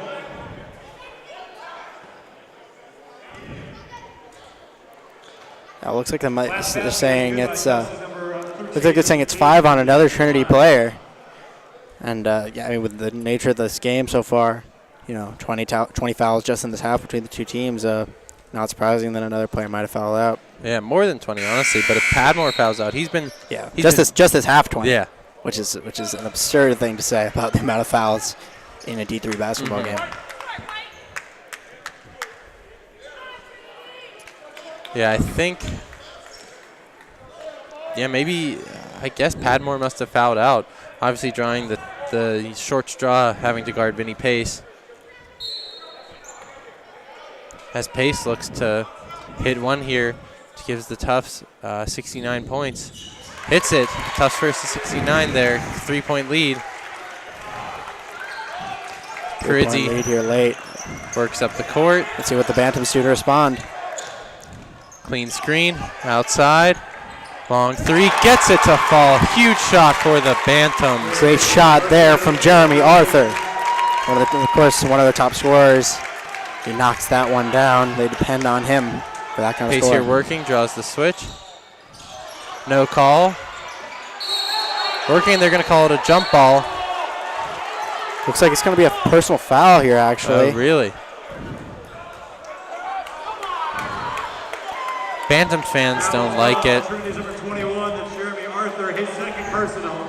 They call that one on Arthur there. Racy draws that one, and he'll go to the line. 1 minute, 11 seconds left. These are crucial free throws for the Jumbos. Cannot say that more strongly. Number 15, Patrick Racy.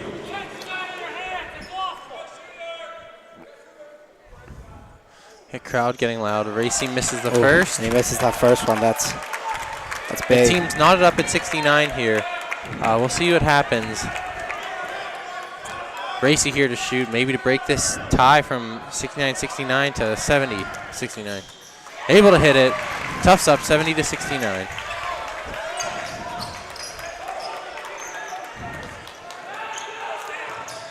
Switching over. Cutting down low. Bantams moving. Gets a shot up. Some great defense there from Dayton, and the rebound by Racy. As we're under a minute, Pace walking it up. Going to milk every second of the clock. Absolutely. You got to choose some time off the clock here if you're the Jumbos. They're playing it smart with this 1-point lead. Let's see what happens. Tufts, like we said, up 70-69 here. Pace working. 10 seconds on the clock. Launches. In and out. Fell off. They're calling it off the Bantams. Wow. Interesting call there. I didn't see it get tipped by a Bantam player. I thought it might have been off Racy trying to get that rebound, but it'll stay with the Jumbos. That's important. That's huge. And then another 30 seconds on the shot clock. Absolutely. They could draw it all the way down to 1 second. Wow, that is a huge call there. Yeah, you have to wonder at what point the Bantams convert their strategy into fouling to save time.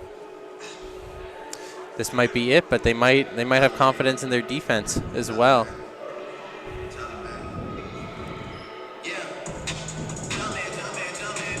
And if you're the Bantams, you'd like to save at least one timeout for the end of the game. Bantams stalling here at 69, need to get up against Jumbos. Jumbos have 70 points.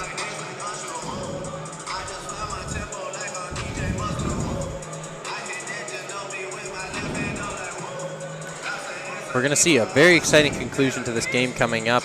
Will definitely come down to a couple possessions. Yep, I mean, with a 1 second difference between the shot clock and game clock.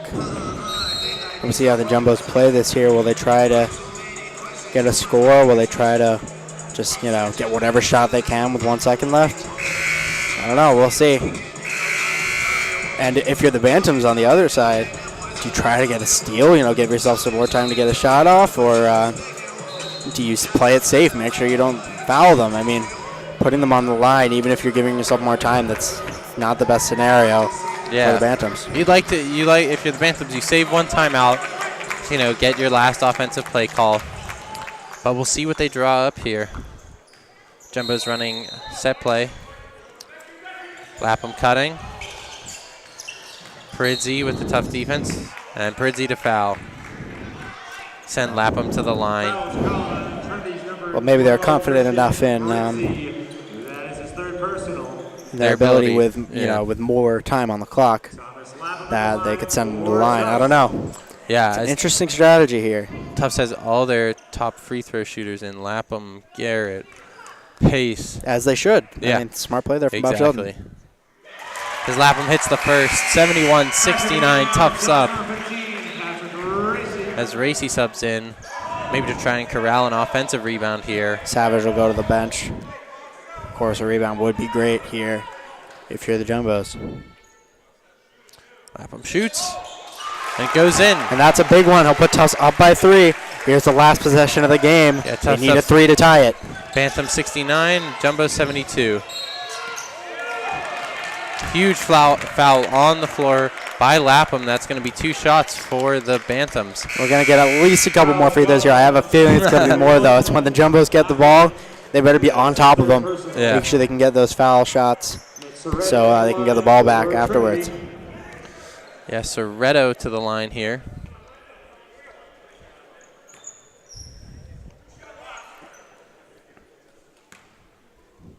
He's going to shoot 2. Like we said, 2 critical free throws. Hits the first. 72-70, Tufts up. 21.2 seconds left in the game, and there's going to be a timeout. By the Jumbos, I believe. No, it's going to be on Trinity. Last one. Okay. It's going to be a timeout by Trinity, actually. And as you'd expect, I mean, they're down in this situation. You want to make sure everyone's rested, everyone's got their heads right for what might come down to a play or 2. Yeah, this will be a really fantastic conclusion. Like we said, really hard-fought game. Interesting officiating, but I think the fans, obviously, qualms with the officiating, but in terms of the quality of basketball, when it comes down to it, when players need to make shots, they'll make shots. Some people say some of the officiating might have taken the ball out of the players' hands, but I think the conclusion of the game has been officiated really well, and we've seen some great. I think so. Yeah. I mean, with these teams in the double bonus, you have to. They've got to be more careful, and the refs are making sure to hold them accountable for those fouls. Yeah. So we'll see a couple free throws here. Sorry, rather one more free throw. Yeah. After the first one was made, Bantams will try to make this one, make it a 1-point game, and then foul the Jumbos so that they could force them to take free throws and get the ball back.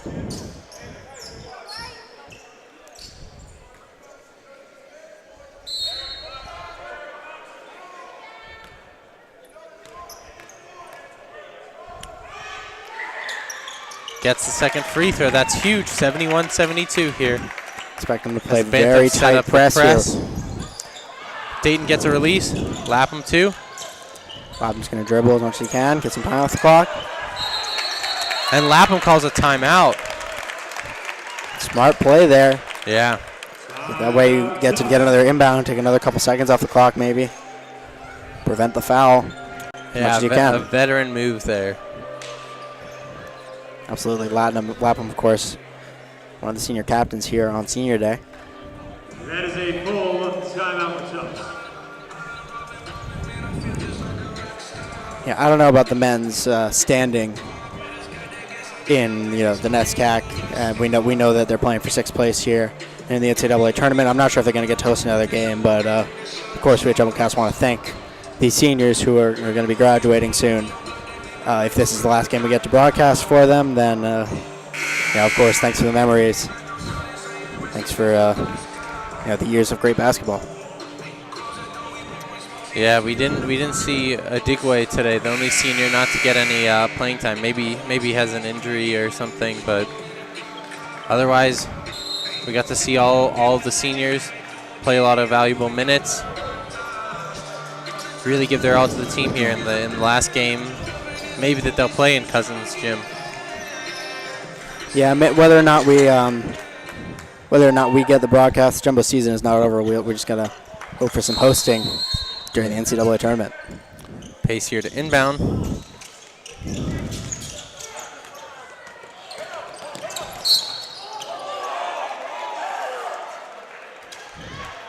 They're gonna call the foul there with 11.9 to play.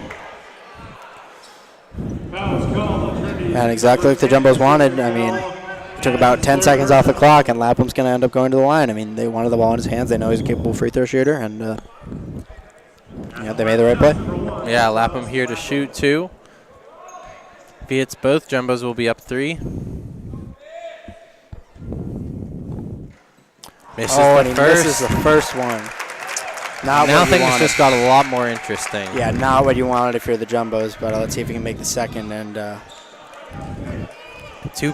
difference between a 2-point and 3-point lead with 12 seconds left. Absolutely. Huge. Very big difference. Huge body on Garrett, doesn't matter. Not happy.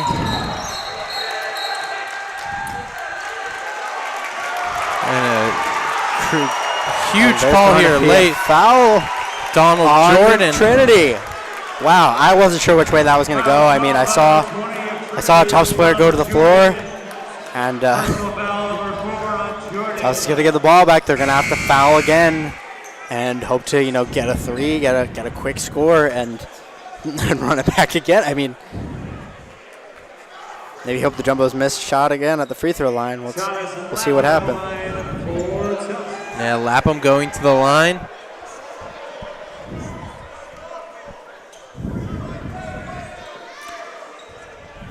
Bantams, something is being discussed here. Obviously, we don't have ears on the court, but conference between refs, coaches. I'm looking at the fouls again on the score, but I don't know if those are correct. That might have been a mistake, but it says 10 for both sides. Well, it said that for a while. They say it for 10. That's how you know they've hit the bonus. After that, they start counting. Right, that makes sense. So we're well over 23 in this. So if you go to GoTuffsJumbos.com and check on the stats, you might see how many fouls have been in this in this game. But just trust us, there's been a lot. Yeah, been a lot of fouls here today. As you're going to see Lapham shoot 2, hitting either, huge, hitting both, almost. We're not going to say it would be almost nail in the coffin here. 4-point deficit, hard to come back from late in the game if you're Trinity. Lapham hits the first.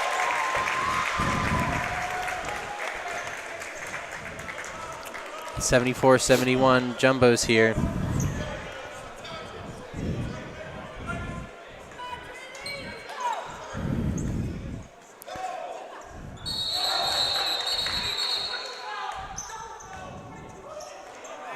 Two fouls. Double foul there on, looks like it's on Garrett and a Trinity player. And Nick Soretta. Garrett and Soretta got into it. They're going to call double fouls. Offsetting, I'm not sure. I'm not sure how that works. Yeah, we'll have to see. I know that's what would happen in football. Offsetting penalties. Offsetting penalties. Yeah, we're not as familiar with the basketball. Yeah, it's a little different. I'm not sure about that exact rule. I know the rules. Don't get me wrong. Oh yeah. That's a nifty one. Yeah. Yeah, we know Garrett and Soretta have been banging bodies down low all day. Going to give Lapham a second free throw, and foul's going to offset. They'll let him play. 11.1 seconds left. Paridzi here. Launches.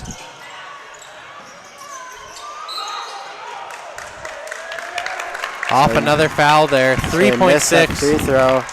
They missed that three-pointer, and if Tufts hits another one of these, I mean, maybe we can already say it because Tufts is up 4. It looks like this is all but over. Yeah, we'll see. 4 seconds. Anything can happen. It's not. Yeah, nothing out, but not much is likely to change here. So we're going to see Dayton here to shoot 2. So Dayton will take 2 here. Misses the first. If you're Dayton, you really need this second. Dayton looking up the scoreboard. Try to reassure himself, okay, we're up 4. We got this. He's got to knock this one down. And he does. Hits it. Launched. 3 off the mark, and that'll end it. Tufts Jumbos on senior day, claiming the victory 76, Trinity Bantams 71. Huge win for the Jumbos. Huge win. They got the number 16 in the NESCAC, and what a great game we were treated to here today. It was hard fought. It was physical. It was decently high scoring actually. By the end, we thought it was going to be a kind of a low scoring game, but both teams scored a lot of points, and we saw, of course, a great win here for the. We saw the Tufts. teams really erupted in the second half. Yep. We saw great presence by the fans. A lot of Bantams fans here. Obviously, big showing from the Jumbos home crowd on senior day. And with that, we'll send you final regular season broadcast. Maybe we'll get some more postseason action. Yeah, make sure to join us for. We're definitely going to get some women's broadcasts. Some women's broadcasts for sure. Women are, of course, one of the leaders in the NESCAC in their own division, and hopefully they'll host some NESCAC games as well as some tournament games. Yeah, and with we'll that, see. it is final score here: Tufts Jumbos 76, Trinity Bantams 71 here at Cousins Gymnasium. On behalf of Brad Shuffle, this has been Dick Richards, and we send you on. Have a lovely Sunday. Thank you.